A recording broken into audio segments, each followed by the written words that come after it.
It's 10 a.m. in Lagos, Nigeria, and it's time for Business Morning on Channels Television. Good morning. I'm Ini John Mekwa. Well, let's start with updates from the world of business. Nigeria has once again been rated as Africa's most valuable nation brand, despite the impact of COVID-19. A report by UK-based brand valuation consulting firm Brand Finance says that the country's brand value increased by 9% year-on-year to $236 billion this year, and that's up from $217 billion last year. The report, which ranks Nigeria 38th out of 100 countries, also analyzed different countries' brands from September 2020 to September 2021. It added that globally, countries like the UK, the US, Japan, and France are still amongst the top most valuable nations, but they've all fallen out of the top 10 strongest nation brands ranking due to their handling of the pandemic. And amid speculations of job loss for workers at the Department of Petroleum Resources, the Petroleum Products Pricing Regulatory Agency and Petroleum Equalization Fund, the Minister of State for Petroleum, Mr. Tibi Silva, is assuring staffers of the scrapped agencies that their jobs remain secured. The minister gave the assurance in Abuja while addressing workers of the affected agencies who are to be absorbed under the new agencies established by the federal government. Mr. Silva explains that all assets and liabilities will be borne by the new agencies, as no one will be made to suffer as a result of the reforms in the petroleum industry.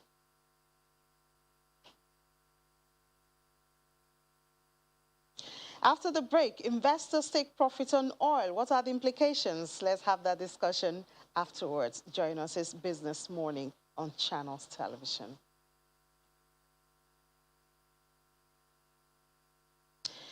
Welcome back. Well, oil prices fell this morning as some investors scooped up profits from the recent rally, though solid demand in the United States and a switch to fuel oil from coal and gas amid surging prices capped losses. Brent crude futures lost almost 1% to $84.24 a barrel, while U.S. West Texas Intermediate crude futures for December shed 0.92% to settle at $82.20 a barrel. November WTI, which expired yesterday, settled at 91 cents after touching the highest since October 2014. Earlier in the session, U.S. crude stocks fell by 431,000 barrels in the week to October 15th.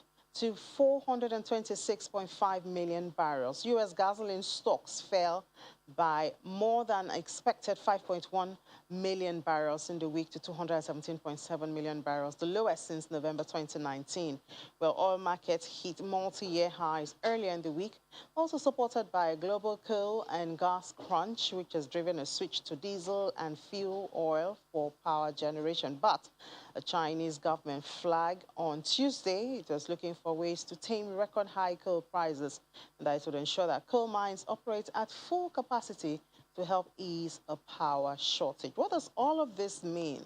Embracing more coal, dealing with the price of coal and the global oil. Well, we have Bolanle Agbaje, analyst with financial derivatives, to have that discussion with us this morning. Good morning, good to see you. Good morning, good to see you. Yeah, so a lot of things happening in the oil space, and it just happens like that. One minute the price is up, then the price is down. First is the U.S. stockpiles, then is Chinese trying to work on the price of coal, and then we just see the prices going everywhere. Yes, so prices are still relatively high. I think they're about a 5-year or 3-year high at the moment. So the reduction in price is not that significant, but we're seeing that, you know, as a result of the Chinese government making sure that they hamper on coal prices because they're heavily reliant on coal for power generation, which would indirectly affect, you know, their growth within the economy. So I think the government is trying to come in and, you know, try to regulate, you know, the increases in coal prices to make it affordable for, you know, most of the manufacturing sector.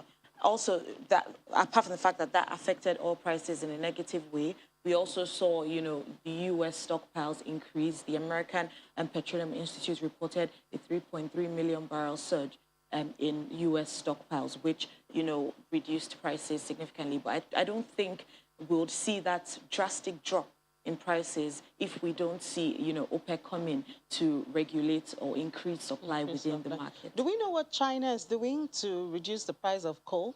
Well, they will just come in and try to offset, the prices when it comes to, the producers of coal. An example of what they can do is, subsidies, for example, like what we're doing in the oil sector within Nigeria. If they introduce subsidies within the coal space, it would more or less reduce the cost for some of the coal manufacturers or the coal miners. And then, that would translate into lower prices for the final consumers. And then it's funny that we're talking about increasing the use of coal or otherwise. Yes, at the time, we're talking about climate change and COP26 yes. and all that. They did promise that, they would move along, remove themselves from, depending solely on coal. And I also think that it's a strategy to make sure they're not heavily reliant on oil, which is cleaner than coal, and obviously moving towards the more cleaner fossil fuels. I think moving towards the cleaner fossil fuels is expensive at the moment. And, right now, most countries are concerned about, getting their economies to a stable level before, looking to switch drastically to, more cleaner fuels. And it seems like a challenge, especially when we look at maybe the African countries. South Africa, the other day, the minister had to come out emphatically to say they're not ready to transition, to alternative. And the UK, they are trying to, I think they made some money available, yes, for people to switch to alternative and cleaner energy. But does it seem like Africans are ready, the African countries are ready, or we are just going with I don't think we're ready. Like I mentioned, it's very expensive to switch to cleaner fuels. It has to be affordable for the, poverty is still a major struggle for most African countries. So, to get the poorer economy to move towards cleaner fuel, which is expensive, seems far-fetched. So I think without the government really, tapering down on how to introduce this cleaner source of energy within the country, I don't think it will be easily adapted by, individuals within the economy. I think, and also most of the governments in, African countries are more concerned about increasing economic growth and, reducing alleviating poverty. The basics yes, first before, trying to switch to more expensive fuel, even though it's cleaner fuel. Okay, but when we measure the need for clean energy, a clean environment, climate change, yes, and then we look at it as what it costs us, not just in money now. What does it do? It depletes some of our resources, yes, but we are still trying, I'm talking of Africa now, yes, still trying to catch up with the need, of the basis. yes. Which one should we embrace first from your perspective now? Well, from my perspective, it will be the needs first, because, it's what drives long-term growth. If, individuals within the economy cannot have access to clean water, for example, is something we still talk about, that takes major priority compared to, trying to determine whether, cleaner fuel is what should be adopted or not. And also looking at the fact that Nigeria is still heavily dependent on revenue from oil, I don't think it's something, Nigeria, for example, would be thinking about moving from, oil to more clean energy when we can't even get revenue from oil. Environmentalists will also tell you that we are also losing much, sticking to this. Yes, but I think because whatever we're losing is not immediate, it's more or less in the long run, and most people cannot see, what we're losing yet. So that's why I think the priority is not really focused on that, because what most people try to concentrate on is what we can actually see right in front of us, and that is poverty. That is lack of access to clean water, education, and all that. All right, moving away from that, we see that the volume of dollars traded went down by over 28% in the first 8 months of 2021. In August, it was 3.22 billion. But it's now 28. What drove that? What happened? Well, the fact that, the demand for Forex in the country is significantly high, mostly because, most people are feeling like, although, we've seen the depreciation with the Naira, and it feels like most people think that, keeping their money in dollars would more or less shield them away from the, the shocks that they're facing with, the naira, and also protect their investments, protect their real rate of return. The high inflation environment also doesn't support, the fact that, the naira keeps depreciating. So I think that's what the CBN is currently facing and trying to work hard, relentlessly hard to, make sure that we protect the naira, and that comes at a cost of depleting external reserves. So you do believe, or you do agree with a group of people who say that some of the demand we see on Forex is artificial? Yes, and it's speculative. Most people are trying to benefit from the drastic changes in the exchange rates that we're seeing at the moment. And then you have others that, believe that keeping their money in naira is not valuable for them at the moment. So they'll rather keep it in dollars. And, just the way the environment is at the moment, the economy and all of that makes, the situation much, much worse than it already is. And what's this doing to us? I mean, because you do talk to some manufacturers who are feeling the pinch, and it seems their complaint is genuine. Yes. So this is actually... So it's a dilemma in the sense that obviously the manufacturers are complaining about higher costs because we import a lot and all of that. But at the same time, the only solution to the problem is more or less producing more. They can't produce more because, the cost environment is very high, but we definitely need to produce more to make sure that we get positive impact. How do we break this circle? How do we, improve this dilemma is where the government actually comes in trying to support, some of these manufacturers with their high cost environment, because by the time they increase productivity, that more or less translates into higher production within the economy, higher GDP, and even, higher exports, which would more or less bring more, dollars into the country, like we, For you now, what's one major thing that the government can do to reduce that cost of production? More, there's so many things. There's so many and a lot things. of people tell you power is a very... Power is a major, yes. Is a very top priority. It is, because at the moment, we shouldn't, like, in this year, we shouldn't really necessarily be still be heavily reliant on generators, for example. In most countries, you don't have that. That is a major impact of or contribution of costs when it comes to, these manufacturers. Power is a major issue. But at the same time, what the government needs to do is make more investment within, the economy, more investments in infrastructure, capital expenditure. Those are long-term, long-term investment. So those are the things that you don't see now. And the government is borrowing heavily to support this. And, there's the risk that the government would actually fall into like a debt trap, because we're already, from January till about May, we had borrowed about 1.8 trillion, which is huge. And they keep borrowing to, offset or, service the ones we had borrowed. So it's a terrible situation that the country is in at the moment. Yesterday we had a conversation on this, something related to this, about borrowing for infrastructure. Yes. Can the infrastructure pay back what we're borrowing? The infrastructure can definitely pay back, but not in the short term, and that's the fact about it.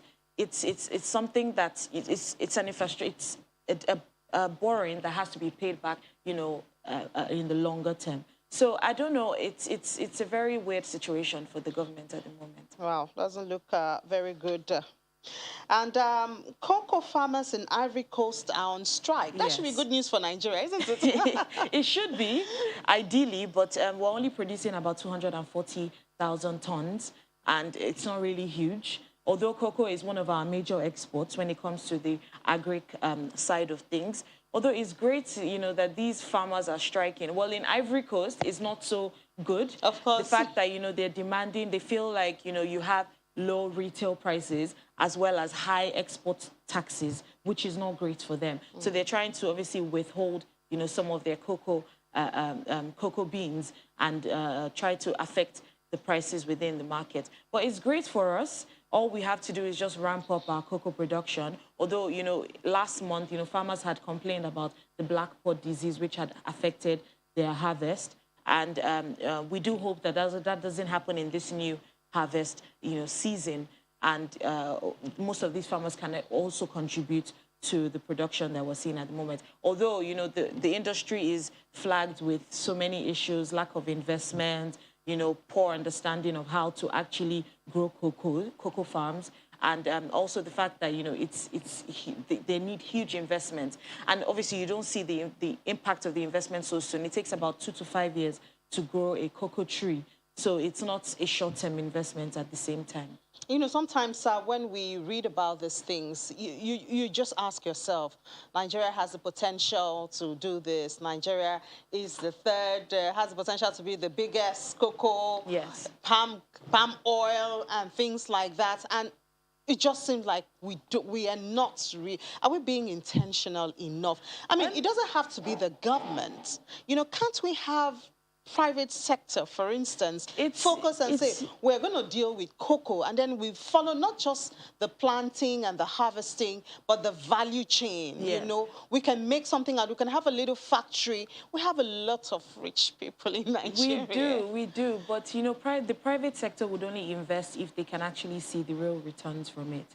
And the fact that, you know, it benefits them significantly, and there's no, you know, situation where the government will come in with any policy uncertainty that would actually affect, you know, their investment. So that's what they're worried about. The same way, you know, investment from abroad, you know, some of them are not so sure about the investment space within Nigeria at the moment, and so they're withholding their dollars. So, you know, most of these private sector officials are not, you know, convinced that, you know, their money is safe enough to invest, and, you know, the fact that they will see the long run returns from this investment. So it's still back to the government. It's still back to the government. And that's going to be our second conversation, the fact about, you know, making the business environment friendly enough for people to have the confidence and conducive. Yes. So you're talking about cocoa processing plants and all of that. That takes huge investment. We're still having power issues. You know, that would obviously triple. Yes, it would obviously triple the amount of, you know, investment that one has to actually put into the business. So it's not as easy as one thinks. Wow, these are the realities that we have to live with. And then we see that still in the commodity space, Uganda, their coffee exports rose by 21.27. So about 5 years ago, Uganda, you know, made sure that by this time they would be planting about 300 million coffee trees a year, and that's exactly what they're doing. That's being intentional. That's being intentional, and you know, we can actually see the result of this intention that, you know, they had 5 years ago. So obviously, the result of that is Uganda being the largest producer of coffee within Africa, and also, you know, the 5th largest in the world. They're doing things right. You know, all I can say about this is, you know, we have to. It's another example that we can learn from. You know, they're not so worried about the short-term benefits. They put a goal to this and made sure that they're seeing the results. And I think the fact that they want to be comparative, they want to build a comparative advantage when it comes to the production of coffee.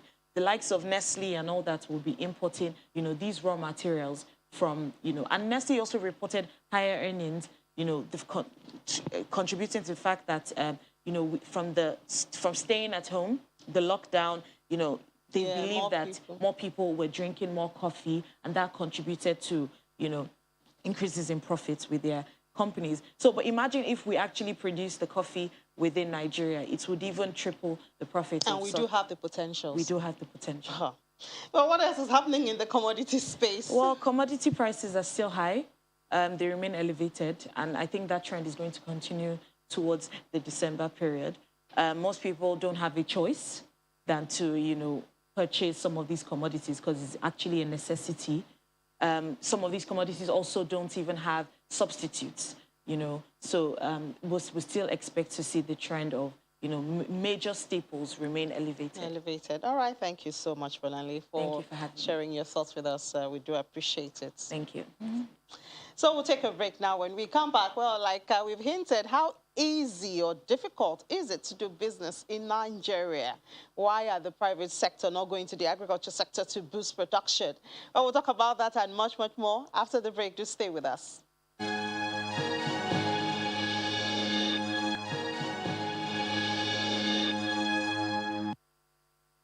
You're welcome back. Well, the Director General of the World Trade Organization, former Minister of Finance, Dr. Ngozi Okonjo-Iweala, recently expressed concern over the drastic drop in foreign investments in Nigeria. She believes that for Nigeria to attract the much-needed direct foreign investment, the government must address the worsening security challenges as well as infrastructure costs. Well, speaking to the business environment in Nigeria, we have with us Dr. Paul Ikele, Registrar and Chief Executive Officer of the Institute of Business Development. Good to speak to you, sir. Good morning, Dr. Ekele. You're welcome. So I guess it's really nothing so new. The issue of infrastructure costs, like Dr. Kunjewala noted, and the challenge of security and how much it is affecting doing business in Nigeria. Yeah, you see, the DG had a top point on that issue because direct foreign investment, it's a fundamental area that Nigeria needs.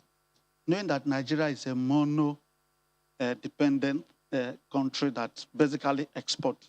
For us to have a direct foreign investment, security is key. Because you see, with what global issues now, coupled with the COVID-19, any person that wants to come into a country to invest, you will be granted and ensure that you'll be secured. And not only the security of the persons, the security of the fund. Because the essence of investment is to plug the investment into a system that will generate an income-yielding fund that will use to service the investment. And at the end of the day, you look at the period, at the short term and the long term, what are the potent, what are you deriving from the investment? If you are not sure of your security, of course, you wouldn't invest. And unlike our own dispensation, most foreign investors are being powered by top individuals, millionaires and government, and they want to be secure, to be assured that whatever investment they're employing in will be returned back. In my days while you were in Bank of Industry, you said that time the interest rate was so small, and Swiss Bank invested so much in Nigeria, and they even provided for moratorium periods. But at the end of the day, because of insecurity and issues, the interest rate compounded, okay? And the period of payment was not met. At the end of the day, a lot of investment was lost. And for Nigeria to, you see, you need to learn from your experiences. Security is a challenge, and it is an issue that the government should really do something on. And Nigeria has an advantage because of our population, because of our resources. We have enormous resources, both human resources, mineral resources, and so many other things. So it's only security, and the essence of this security, will I say, it's individualistic. Most of them are politically motivated, or people who felt that they're not getting what they're supposed to get, so they get involved in all sorts of security anomaly. So I think what she said is right. And again, the government should equally do a strategic plan on how to, review the security issues. It's not as if the security matters is global. If you check US, UK, they have security issues. It's not that our own is becoming paramount, it's becoming, notable. That's what I wanted to ask. Yes. I mean, because the government, we see a lot of efforts. Yes. We hear a lot of things that the government say they are doing to deal with the issue of insecurity. Yes. So do we put it to perception? Does it have to do with perception of the level of insecurity in the country? If you call it perception, I may not accept it, because you see, perception, you must be basis why you're perceiving, on what basis. The security challenges in Nigeria, you see, it has a historical undertaking.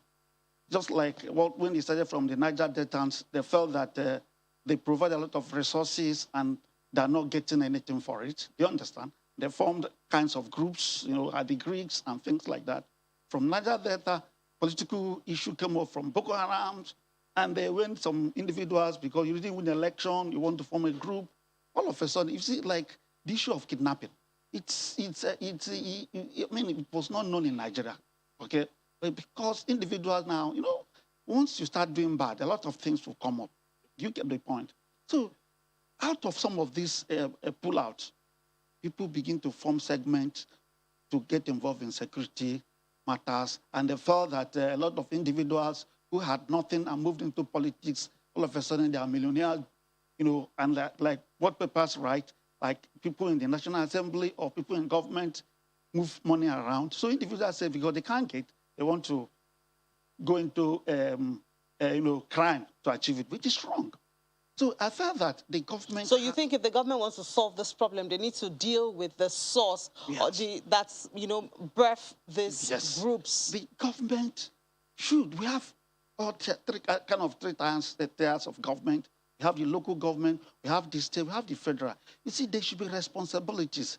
From the local government, they should take responsibility to harness the individual, provide many businesses like SMEs, and from there, states should take responsibilities too to look at how do we assist most stakeholders, industries. But we have all these agencies. We have SMIDAN, we have most of these government agencies. We have the Bank of Industry. Very well. We have the Bank of Agriculture. And I think what they are supposed to do is to make it easy for people to delve into these areas of business. Yes, they are trying. For example, Bank of Industry has done so much with their small-scale investment. In fact, they even introduced business loan service providers to do business planning before clients can access funds. SMIDAN is equally working. But you see, the control factor is the power, the government. Do you understand? Now, if you secure facilities from either of these agencies, and for example, if you go into farming, I heard you talking about commodities, and you spend so much money on the farm, all of a sudden you can't access the farm to get those commodities out. You've lost money. And some of these funds are borrowed funds. There's nothing wrong in borrowing. Personally, for me, you can borrow, but what are you putting that fund into? You can borrow to start a business, but you have to do a business planning and ensure that the business will be able to yield a profit that will pay those, both the capital, the money borrowed, and then pay the interest, and then be able to take care of the person who borrowed it. So over time, you'll be able to take the money again. Okay, so the essence is that the government should do more, and they cannot do it alone. They need to work with all the stakeholders, the forces, people in the forces, and then come out with, let's say, a strategy of attacking this. What about the ease of doing business policy that the government has been working on for some years now? Right. You see, the government, to that extent, have tried.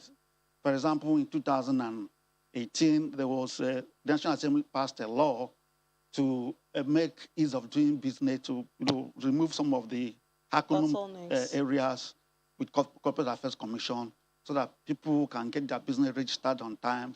People can go into businesses and ensure they succeed. I think the president assented to that in 2020, and CAT has come out with the policy issues. They have leveraged capitals of small businesses. They've allowed one person to control businesses. That is fine. You see, when you make laws, those laws are paper written. But let's look at the practical. You see, businesses is more or less a practical aspect, because you have to be, they say you have to be in the water, you swim through the water, so that when there are free laws, and you are still not sure that when you enter that water, you're able to catch fish. So you need to put certain food that the sea will require, so that when you be able to put your net, you catch some fish. You have to draw the fish to a place that you can catch it. With all the laws, it's fine. But how do you ensure that those businesses can start and grow? Those are the areas we'll probably be talking on the environment of business. And like the Institute of Business, we've actually looked at some of these issues. And we are putting up a conference that's going to look at the national economy and with digital economy, look at the challenges of MSME, and how do we look at some of the integrities and come up with a result that will assist our economic development.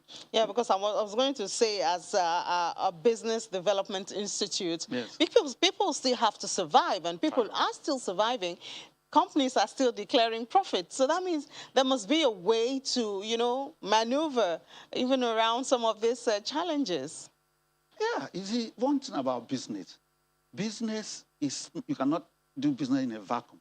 You see, as we're having challenges, some people are making money in those challenges. For example, security issues, if you want to move from one place to another, you need to pay higher, because they have to pay some individual person to support you to get there. Those people who are doing those side support are making money. But we look at the generality of it, what input, like we have legal businesses and illegal businesses. And government can only make, because the government looks at how much money that is coming into their coffers through tax. And when businesses survive and make profits, the tax payment to the government will be assured and it will grow. But if they are illegal businesses, of course, they can't even be captured in the first place, so you can't make them pay tax. And there's also the conversation of multiple taxation. Now, of course, paying tax is a necessity. Very well. Yeah, so how do you balance that? Payment of tax and tax not being a burden on businesses or a discouraging factor, for businesses? Yeah, multiple taxation, well, it is against the normal way of doing things. You see, because once somebody has paid a tax in the first place, you don't need to tax him again. Well, because you look at consumption tax, you look at the environment. Okay, for you to get a humid, better environment, you see, there will be, we will call it a pleasurable environment, then you have to pay for it. So that enables multiple taxation to come in effect. Just like when the government, come up with increase of VAT, people are kicking against it, and government is saying, come, the VAT is not directly, it is based on goods and services. If you buy it, you pay VAT. If you don't buy it, you have no business in paying for it. So, to that, you now depend the importance of the goods and services you intend to acquire. So, you now have to replan. Do I need this particular product or not? If you need it, of course, you'll be prepared to pay for it. And then, what is the condition of those goods and services? And those are the issues that should be, planned before coming into the multiple taxation. All right, Dr. Paul Ikele, Registrar and Chief Executive Officer of Institute of Business Development. Thank you so much for sharing your thoughts with us this morning on the business environment in Nigeria. Enjoy the rest of your day. God bless you. So we'll do an open call now, and we Will telling us what happened in the market yesterday. I believe that it was positive sentiment. Will. Good morning, Ini. Good morning. Yes, it's positive sentiment. The markets rebounded yesterday's trading session against Monday's 0.71 negative downtrend we saw on Monday. And we also said maybe it's a Monday vibe, Yes, I remember we had that discussion on Monday because last week, Monday was down, but the other 4 days were positive. So, and the same thing with this week. Well, let's hope so. The week is not over yet. It's not over yet, but we saw a strong, very strong rebound coming back at 0.26%. And buying interest in MTN and First Bank drove the all-share index higher. And we're seeing that the all-share index, the point is at 41,249.71 points. And the equity cap is at 21.526 trillion naira. Now, with the month-to-date gain and the year-to-date gain increasing, we're seeing it at 2.6 and about 2.4% respectively. Now, this is quite encouraging. And now we'll move over to the total volume of trades. So that volume of trades increased by about 47.5% to 499.51 million units, valued at 5.08 billion naira and transacted in over 5,000 deals. First Bank still remains top traded stock by volume and value at 147.6 million units and 1.76 billion naira at the close of trading yesterday. And move over to the sectors, we see that the sectoral performance was largely negative. The banking, consumer goods, and oil and gas indexes recorded losses, while industrial goods and insurance index posted gains. Measured by market breadth, we see that the market sentiment was positive as the 19 components, 19 stocks gained against 17 other components on the exchange. Now we move over to the unlisted securities market, there where we saw that there was a 0.38% uptick in the NASD securities index. They've been rallying a bit for the past 2 days, and overall the turnover increased, total volume of trades was up yesterday. Value was also up, and we see an uptick too in the number of deals, as against about 10 deals that was transacted on Monday. Now we move over to the fixed income market, where yesterday, investors were all focused on the auction that was held yesterday. Not a lot of activities happened in the secondary market. But to talk more about it, we have Babajide Shulanke, a fixed income dealer at FSDH Merchant Bank, to give us more insight. Good morning, Babajide. Hello, good morning, Wills. How you doing? I hope you had a good morning. Oh, well, quickly, just give us a summary of what transpired at the bond auction yesterday. Was it what you were expecting? It was a bit below expectation, anyways. And what I mean by that is that we had expected that the central bank, on behalf of the DMO, will actually increase the sale more than what they offer, like they've been doing in previous sessions at auctions. But what happened was that the actual amount sold, although higher than the offer, was not as much as how much they sold, in previous auction before this one. So they offered about 150 billion and they sold about 192 billion. And again, other expectations in terms of the breadth, in terms of how the divergence, in terms of the increase at the stop rate was expected to be wider than what it closed at as at the close of the auction yesterday. We saw that there was an increase. You mentioned the stop rate. There was an increase across the 10-year, 20, and 30-year tenor that was auctioned at yesterday's market. Market. What do you think? Why do you think this was? What was the reason why we saw that uptick? Well, the uptick is because it just shows that the federal government, of course, the DMO is auctioning and getting money for the federal government to finance its budgetary outlook in terms of its budget deficit. What it just shows that the federal government still, needs money to meet its expenditure, whether it's overhead or general expenditure or capital expenditure, as highlighted in Budget 2021. So it's just an indication that the federal government still needs money. Deficit financing is still going because actually, in Q4, the federal government always borrows less than amounts that they're willing to borrow right now. So it's just normal budget deficit financing the federal government. And you can understand, despite the fact that we've seen an increase in crude oil receipts, what I mean by that is that Nigeria is earning over about $50 million every day excess oil income above the budget of $40. Oil price about, Spotting Light in particular, is about $80 per barrel now. But of course, you must understand that there has been a shortfall in income, for most part of the year. So the government is not out of the wood despite the increase in external reserves. So it just shows that the federal government, still needs money for its budget deficit. Okay, so we saw some bearish sentiments in the bond market, that's the secondary market yesterday, especially with the bond auction. I was expecting maybe there'll be some bullish sentiment, but maybe I'm mistaken, especially with the 2027 bonds. There was some sell-offs there. Can you explain what happened with the 2027 paper? What it just means is just a general take from what I just ended explaining, because the market still expects that the government budget deficit financing is not out of the woods. Government still needs money. So there's expectation that next auction will be at a higher rate than even now. So, so people are just, reacting based on the outlook for interest rate and, general economy. Expectation for interest rate for the remainder of the year and for most part of next year is expected to be high in terms of higher interest rate. So the very sentiment is a reaction to the interest rate environment, particularly expectation of future interest rate. Okay, so should we expect increased activity in today's trading session? Well, there should be, and the major reason is because for people that lost out or for people that were not able to get at the auction yesterday, will be looking to buy, basically. So we should see some activities in the secondary markets for the bond market.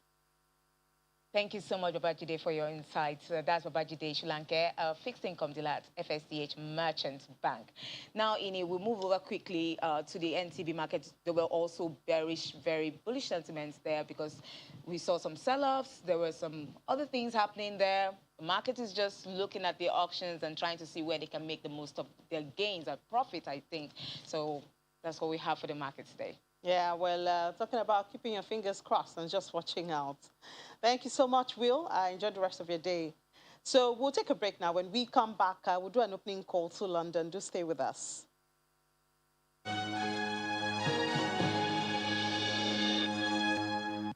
You're welcome back. Well, government borrowing has been a source of worry in Nigeria in recent times, even though debt servicing to GDP has been placed at 35% in the UK. Payment bill in debt is in the news this morning, and Juliana joins us to give us insight on that. Hello, Juliana. Good morning. Good morning, Annie. So the government's interest payment bill on debts built up to £4.8 billion in September. And obviously, inflation is a factor here. But what's the conversation going on around this?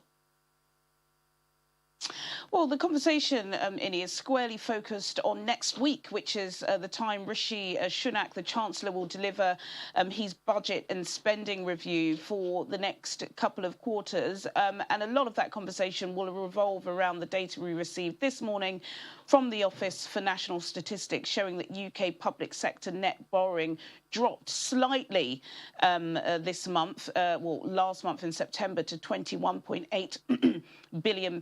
This is from, I believe, £28 billion in the month of August. Still relatively high, but of course this is down to the fact that the furlough scheme ended at the end of September, so it does still take into account all of the money that the government have been putting to help businesses and individuals survive the harshness of the COVID-19 pandemic. You are right to allude to the interest payments because they're really high at £4.8 billion, and this is because inflation is running way above the Bank of England's target of 2% to 3.1%. So that's a massive issue. Lots of talk about how the economy goes forward here in the UK. You know that we're having severe labour shortages. That's a big issue that the Chancellor is going to have to grapple with, as well as some ambitious plans about this new green economy that Prime Minister Boris Johnson desperately wants to show off at COP26. Now, about £10 billion was raised by global investors during the one-day Global Investment Summit. But if we are to achieve net zero emissions by 2050, it's going to cost a lot of money. So there are some suggestions that there are divisions between the Chancellor and the Prime Minister about the way forward. But at the moment, UK public sector debt currently stands at £2.2 trillion, which is 95.5% of GDP. Wow. And there's a deal that is unlikely to boost UK growth, and that's talking about the free trade deal with New Zealand. So what's the motivation behind this deal, since it's not going to boost the growth? Well, not just yet, it won't boost the growth. I believe last year, the trade between New Zealand, the Pacific nation, and Britain was about £2.3 billion, which is only 0.5% of the worth of what trade is between Europe and Britain. So not enough. But according to the Prime Minister, this new trade deal, and again, lots of the trade deals that have been done across the world, will be boosted now that tariff-free trade has been established. There are some mumblings amongst the National Farmers Union and other farming associations that this is not good for British farmers because here in Britain, lots of Brits love to eat New Zealand beef and New Zealand lamb, and they're not happy that now that there are going to be free tariffs, it's going to be much cheaper to export these lambs and thus take out some of the profits for British farmers. But yesterday evening, Prime Minister Boris Johnson did have a virtual discussion with Jacinda Ardern, his New Zealand counterpart, and they're both really happy about this. So I suppose for Britain, they're just seeing this as another tick in the box of a long list of trade partnerships they're trying to establish post-Brexit. All right. Thank you so much for the update, Juliana. Talk to you later at 1:30 during Business Incorporated. Thanks, Inni. So just before we go, let's do the crypto thing. Bull run continues. About $10 million added to the global crypto market cap at $2.63 trillion. That's a 4.06% increase over the last day. Market volume over the last 24 hours was up almost $440 billion as it stands at $120.12 billion, which indicates a 35.66% increase. The total volume of DeFi this morning was $14.64 billion, and that indicates 12.12% of the total crypto market 24-hour volume. The volume of all stable coins is now $92.18 billion. That is 76.74% of the total crypto market 24-hour volume. Bitcoin dominance dropped, well, just by 1% this morning. It was at 46.63%. It had earlier hit over 66,000, but as at the time these figures were compiled, it was about 65,107. That's about 9 a.m. 24-hour volume stood at 46.29 billion. More liquidity compared to yesterday, though. Ethereum is on fire, over 4,000. Its volume went up about $15 billion to yesterday. It was at $15 billion. This morning, it was at $24 billion. Talk about liquidity in the market. Binance Coin, Cardano have crossed the tables this morning from red to green. Solana added $30 in 24 hours, $150 yesterday. XRP consolidated its gains in 24 hours. Talking about the top gainers now. XRP was up 4%. Polkadot added more than $2 in 24 hours. Now, let's look at the red table now. The losers table had more of the stable coins. Well, we have Solomon Amunde now to tell us what's going on in the market. Hello, Solomon. Good morning. Good morning. So Ethereum is above $4,000. Did you see this coming, and what exactly drove this? Yeah, it was actually a clean break. I saw that coming yesterday evening. So basically, I'm still expecting Ethereum to get to as high as $4,400, $4,500 before the alts can begin bouncing. How soon do you see it getting to 4,500 or 4,400? Within 2 to 3 days on the daily chart. Okay, so with this prediction now, what should investors in Ethereum or holders of Ethereum be doing at this time from your perspective? I think long-term investors in Ethereum, they have nothing to worry about. As I said, Ethereum is still extremely undervalued. Minimum of $10,000, it would get to that this bull run. Then for other investors in crypto, what they should be looking at is the altcoins that are yet to move. We have so many altcoins that are still yet to move. For example, Link, it hasn't even moved yet. So there are so many others. Well, when you say $10,000, that's a very high goal. When do you see that hitting 10,000? Between late November and December. Of 2021? Yes, of 2021. We'll call you back to this, Solomon. All right. Okay, and then we saw Bitcoin correcting just within 24 hours. It went up to 66, more than 66, and then down back to 65. What's going on? Yeah, Bitcoin is benefiting so much from the EPS deals that's been approved by the SEC in the US. And the buying power is quite much. The demand for Bitcoin is extremely high right now. So it's a little bit difficult for us to see a correction of $50,000. So do you see a further correction on Bitcoin?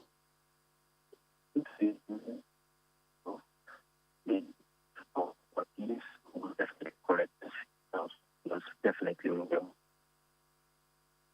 So what's your outlook on the stable coins? Yeah, stable coins. Right now, I'm not really holding much stable coins because I've already invested in most of the projects that are yet to move. But from next month, late next month, as late November, I would start loading up on stable coins. Okay, all right. Thank you, Solomon, for sharing some insights on the market with us this morning. Thank you very much. Well, that's it on the program today. Thank you so much for being a part of it. The fourth one for the week. One more to go. But at 1:30, we'll be back on Business Incorporated, giving more updates from the world of business. I'm Ini John Mekwa.